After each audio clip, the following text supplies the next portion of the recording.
The silence that followed Eo's disappearance was deafening. The storm clouds above Agbodo churned ominously, casting the village in an unnatural twilight. Amina's scream cut through the stillness as she fell to her knees, clawing at the earth where her son had stood moments before. "Why?" she cried, her voice raw with anguish. Why did it have to be him? Her mother, the old woman who had remained a mystery for so long, clutched her staff tightly. Her face, weathered with age and suffering, was a mask of grim determination. "Because the truth has been hidden for too long," she said softly, her words carrying a weight that stilled the wind. The villagers gathered cautiously, their fear palpable. Shadows twisted unnaturally, as if responding to the ancient power awakened in their midst. Emeka stepped forward, his voice firm despite the uncertainty in his eyes. "Enough secrets," he demanded. "Tell us everything. Now." The old woman nodded, her eyes scanning the crowd and lingering on familiar faces. Beo, his body tense as green energy flickered faintly around his hands. Sua, her gaze darting between her past and present, torn between Akin and Beo, and Akin himself, steadying Amina, his silver markings beginning to glimmer in the dim light. "When I uncovered Bobo's true nature years ago," the old woman began, her voice resonant with the authority of untold years, "I learned that our family's connection to darkness was not a curse. It was a corruption of something far older, far more powerful." She drew a worn leather journal from her robes. The cover, marked with intricate runes, seemed to pulse faintly, as though alive. Turning the pages, she revealed a map of the village overlaid with 5 symbols. "Our ancestors were chosen as guardians of the 5 gates," she explained. "Light, shadow, life, death, and balance, realms of pure energy that must remain in harmony to preserve existence itself. But Bobo's greed twisted our purpose. He sought to control what was meant to be protected." A sudden gust of wind carried Eo's voice from the temple in the distance, distorted yet unmistakable. "Mother. The gates, they are connected. I see them all. The patterns, the power. But it's too much." Amina surged to her feet, only for her mother to grab her arm with surprising strength. "Wait," she warned. "If you go to him now, you will destroy yourself. The gates require all 5 guardians to align their power, or the balance will break." 5. Beo's voice was sharp with skepticism, but his hands glowed faintly green, betraying his connection. "Look at yourself," the old woman said. "You've always felt life's energy flowing through you, while your crops flourished unnaturally, while your touch could heal. You bear the mark of life." As her words fell, green patterns emerged on Beo's skin, matched by dark, swirling energy on Sua's arms. She stared in horror as the old woman continued. "You carry death, Sua," the elder said gently. "Not as an end, but as transition, a necessary part of life's cycle." Akin's silver markings flared as he stepped forward. "And me? You are balance, Akin," she replied. "The force that ensures harmony between all things." Before anyone could respond, the ground trembled, and a column of shadow erupted from the temple, enveloping the sky. Eo's voice cried out again, filled with both fear and wonder. "She's breaking the seals. The gates, they are collapsing." The old woman's face turned pale. "Adana," she whispered, terror creeping into her voice. Adana materialized at the edge of the square, her presence sending waves of cold through the air. She was barely human now, her form a shifting mass of chaos. Her voice, sharp and venomous, echoed across the square. "So, dear sister, you finally revealed the truth. How noble, and how pointless." The old woman stepped forward, her voice steady despite the growing tension. "Adana, stand down. This isn't the way." Adana laughed, a sound like breaking glass. "You always did love your rules and balance. But why maintain barriers when we could become gods? Why sacrifice when we could rule?" She raised her hands, and the column of shadow intensified, pulling at the gates within the temple. Eo's form appeared, suspended in the vortex. "Mother," he cried, his voice filled with pain. "It's tearing me apart."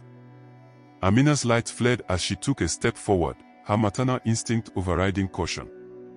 "Let him go, Adana. He's just a boy." "A boy?" Adana sneered. "He's the key. Born of light and shadow, he carries the power of all 5 realms. Through him, I will do what Baba never could, tear down the gates and reshape the world in my image." The guardians exchanged determined glances, their energies resonating as they moved into position. "We won't let you," Akin said, his silver markings blazing. Adana's form distorted further, becoming monstrous. "Then you will burn with the rest of existence." Adana unleashed chaos, her form growing into a towering vortex of energy. The air around her warped and cracked, the boundaries between realms dissolving.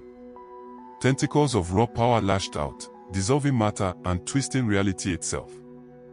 Above the temple, the storm fractured into impossible colors, and the ground trembled as fissures split open to reveal glimpses of the realms beyond. "The gates," the old woman cried, clutching the glowing journal. "They are breaking. If the seals fail completely, the realms will collapse into chaos." Ao, suspended in the shadow vortex, screamed in anguish. His voice echoed across the square, layered with countless others trapped in Adana's chaotic energy. "Mother, it's too much. The gates are linked. If one falls, they all do."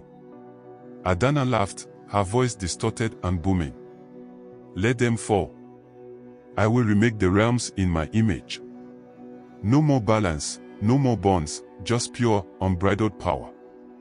Amina surged forward, light blazing from her hands. "You will not take my son." Adana swatted her attack aside, sending Amina sprawling. "You still don't understand," Adana sneered. "This was always the destiny of the Akin bloodline. Baba tried to harness this power, but he failed because he lacked my vision." The old woman flipped to the final page of the journal. Words began to appear, glowing with an inner light. "The bond must be sealed with sacrifice, freely given, to restore what was broken." Amina's voice trembled as she rose. "The first guardians, they didn't just protect the gates, they became them." The old woman nodded gravely. "They surrendered their physical forms to become the living seals, maintaining the balance for generations. That is the truth of our legacy." Beo stepped forward, his green energy swirling. "Then we must do the same. We were chosen for this." Sue moved to his side, her dark energy rippling like a calm tide.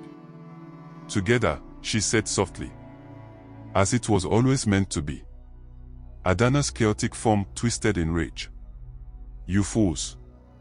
You think sacrificing yourselves will save this world? Why settle for being seals when you could become gods?" "Because godhood isn't our purpose," Akin said, his silver energy glowing with newfound strength. "We are meant to protect, not rule." The guardians moved into position, forming a pentagon around Adana. Each stood before their corresponding gate, Amina before light, Ao before shadow, Beo before life, Sue before death, and Akin before balance. The old woman raised the journal high. "The bond requires willing sacrifice. Guardians, take your places." Adana roared, her tendrils of chaos lashing out at the guardians. "No. I won't let you take this from me."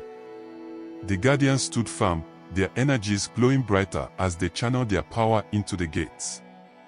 "For my son," Amina declared, her light flowing into her gate. "For the cycle of life," Beo said, green energy radiating from his hands. "For the peace found in death," Sue intoned, her dark power streaming into her gate. "For balance," Akin added, his silver light shimmering like a star.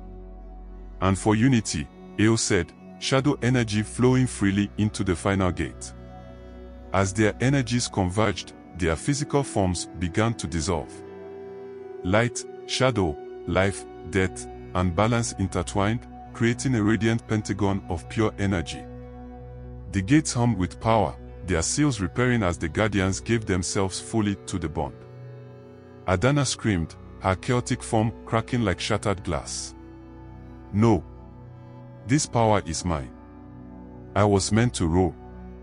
Her attacks became desperate, but her chaos dissipated against the harmony of the Guardian's united energies. As the gates absorbed the Guardian's power, Adana's form crumbled. The monstrous vortex collapsed inward, her corruption purified and her energy returned to the realms. For a brief moment, Adana's human form reappeared, fragile and broken. She looked to her sister with wide, tear-filled eyes. Sister, I didn't want this. I only wanted to be free. The old woman stepped forward, her own energy glowing faintly. There is freedom in acceptance, Adana, and redemption in surrender. She raised her hands, and her energy joined the gates, binding them with one final act of unity. The temple trembled as the last seals fell into place, and the gates glowed with a steady, eternal light. Adana's form dissolved, her essence purified and dispersed into the realms. The chaos ceased, the storm cleared, and the village of Agbodo fell silent under the golden light of dawn. The 5 guardians were gone, but their presence remained, woven into the fabric of the gates and the balance they had restored. As the last echoes of chaos faded, the storm clouds over Agbodo began to part, revealing the soft, golden light of dawn. The village square, which had witnessed unimaginable destruction and transformation, now lay bathed in a serene glow. The air was heavy with the presence of something vast and eternal, as though the very fabric of existence had shifted. Where the 5 guardians had stood, 5 radiant pillars of energy now rose. Each pulse with its own distinct rhythm: Amina's light, pure and steady; Eo's shadow, deep and fluid; Beo's life, vibrant and growing; Sua's death, calm and resolute; and Akin's balance, uniting them all in perfect harmony. The villagers emerged cautiously from their homes, drawn by the inexplicable peace that now filled the air. The square, once a battleground, seemed transformed into a sacred space. Emeka, ever the leader, stepped forward, his hand trembling as he reached for the nearest pillar, the verdant glow of Beo's life. "They are still here," he whispered, his voice reverent. "Not gone, but changed." Around him, the villagers gathered, their faces etched with awe and wonder. The energy of the pillars resonated throughout Agbodo, revitalizing the land. Beo's fields shimmered with new life, crops growing as if touched by divine hands. Sua's death energy flowed gently, bringing peace to the grieving and a deep sense of closure to past losses. Shadows and light intertwined playfully in the morning sun, a symbol of Eo and Amina's unified powers. The old temple stood at the heart of the village, transformed by the guardian's sacrifice. Its walls, once ancient and crumbling, now glowed with living energy. The 5 gates were no longer hidden but proudly displayed, their presence a constant reminder of the balance that had been restored. The stones of the temple seemed alive, shifting to tell the story of the guardian's choice in patterns of light and shadow. A warm breeze swept through the courtyard, carrying whispers of familiar voices. "Do not mourn for us," Amina's voice said, radiant and soothing. "We are not lost. We have become what we were always meant to be." "The throne is not a seat," Beo's essence added, steady and firm, but a bond honored through sacrifice. "In surrendering ourselves," Sua's voice whispered, soft yet resolute, "we have found true strength." "The curse is broken," Eo's presence pulsed, shadowy yet warm, not by force, but by unity. And in unity, Akin's voice concluded, steady as a heartbeat, "We have found eternity." The villagers fell to their knees, overwhelmed by the weight of the moment. Tears streamed down Emeka's face as he rose to address the crowd. "The Akin family's rule has ended," he declared, his voice filled with emotion. "But their protection has not. They have become eternal guardians, their sacrifice ensuring the balance of all realms. They are with us in every breath of wind, every growing seed, every peaceful passing, and every moment of balance between light and shadow." He gestured to the transformed temple and its glowing gates. "This is their legacy, not a throne of power, but a bond of unity. We must honor it, not by relying on them, but by living lives of balance and service." The villagers nodded, they are all turning to resolve. One by one, they stepped forward to touch the pillars, feeling the warmth and presence of the guardians. Children laughed and played in the courtyard, their joy a testament to the peace that now reigned over Agbodo. As the sun rose higher, its rays caught the pillars, creating a dazzling display of color and light. The air seemed to hum with harmony, and in that moment, all who stood there understood this was not an ending, but a new beginning. Agbodo thrived under the Guardian's protection. Word of the village's transformation spread far and wide, drawing seekers from across the lands to witness the harmony of the gates and learn the story of the Guardian's sacrifice. The village became a place of healing and wisdom, a beacon of balance in a chaotic world. At the heart of the temple, the 5 gates stood as eternal symbols of unity. Above them, a simple inscription glowed, written in light. The throne is not a seat, it is a bond. In sacrifice, we found our crown. In service, we found our power. In unity, we found our destiny. And in love, we found our eternity. Each evening, as the sun set over Agbodo, the 5 pillars glowed brighter, their light spreading across the land like a blessing. Those who stood in the temple at twilight often claimed they could hear the voices of the guardians, carried on the wind. We are the bond, the eternal watch. The balance shall endure.